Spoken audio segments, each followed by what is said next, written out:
With Masters Shanghai just being a month away and the conclusion of Split 1 of all the major VALORANT leagues, I decided to create a tier list to predict how teams would perform in Shanghai, in which all 12 teams will be categorized based on how likely they are to win it or bound to go home immediately. Remember, this is my opinions, so there's a high chance for it to be completely wrong. With that said, let's get started.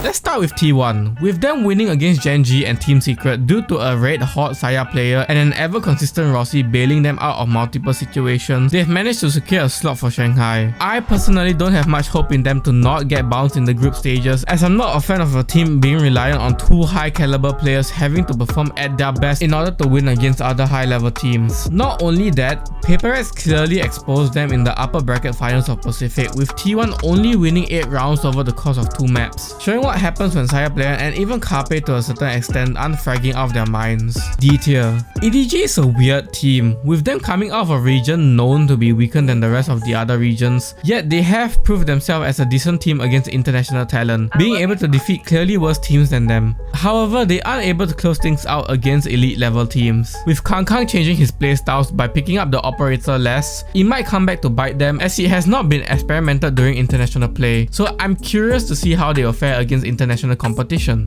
B tier. Heretics is on a revenge tour after getting booted out by FPX in the Swiss stages. They are bound to have an age towards trying to get revenge in the playoff brackets. After a relatively long run in the EMEA League where they barely made it to playoffs, they are itching for revenge. I do see them at least making a bit of a run in Shanghai.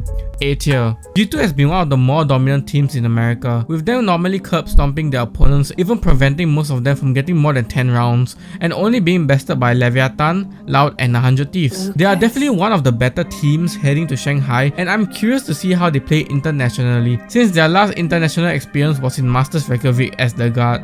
B tier. Jagger Ranger literally stands no chance in coming out of the Swiss stage, and it's not really their fault. Having them compete against multiple world champions and people with years of international experience is like putting a toddler in the boxing ring and watching them wet themselves. I would be surprised if they even get one map of their opponent, let alone a whole series. But hey, it is Shanghai and upsets are bound to happen. D tier. The way Fnatic qualified for Shanghai deserves an award, because I've never seen a team so bad on attack and causing so many heartaches that even the casters thought it was over for them, just for them to say psych and win without letting their opponent getting more than 3 rounds combined. That is insane. A win like that only comes down to experience, especially due to the infamous way they won in lock-in. And with all those experiences, you can't really count them out in general. B tier. FPX is not a bad team as many people believe. I'd even go as far as to say as they would beat a lot of teams if they played in a different league, with them going undefeated during Split 1, even going as far as to beat EDG twice pretty convincingly when they face head to head. Yet when it comes down to international experience,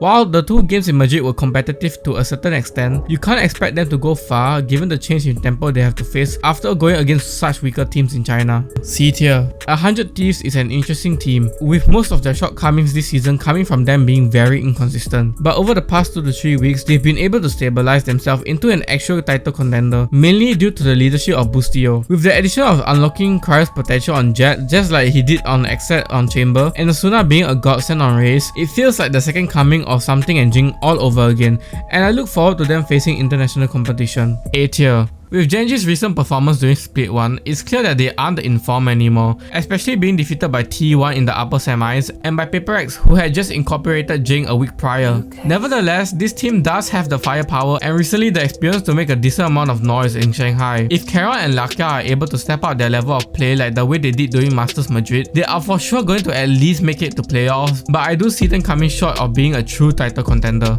B tier. FUT Esports is a decent team, with CNET and Falling at their helm helping them achieve a slot in Shanghai. While I personally do not have much experience in watching their playstyle, I do notice that they play well enough to be above some teams in Shanghai and do have a lot of upset potential. But purely due to them not having a lot of international experience, I do have to place them lower than where I wanted them to. C tier. FPX are the only consistent team to come out of Pacific, and this time they are doing so with guns blazing. With them being able to consistently get a top 4 finish throughout the past 2 years, there's no doubt that they are going far. The question is, are they able to make it through the finish line without letting their nerves and winning performances in their previous finals get to them? While I personally have some gripes against the team in terms of their playstyle, there's no doubt that they are one of the best heading into Shanghai. S tier. Leviatán has Aspas, who is currently the best player in the world and has a great support supporting cast to go along with him. It kinda feels like he's bound to be in the grand finals despite being upsetted by 100 Thieves in the upper semis in America's league. Still, without a doubt, this team is a Goliath with multiple internationally experienced players, so of course they're going in S tier.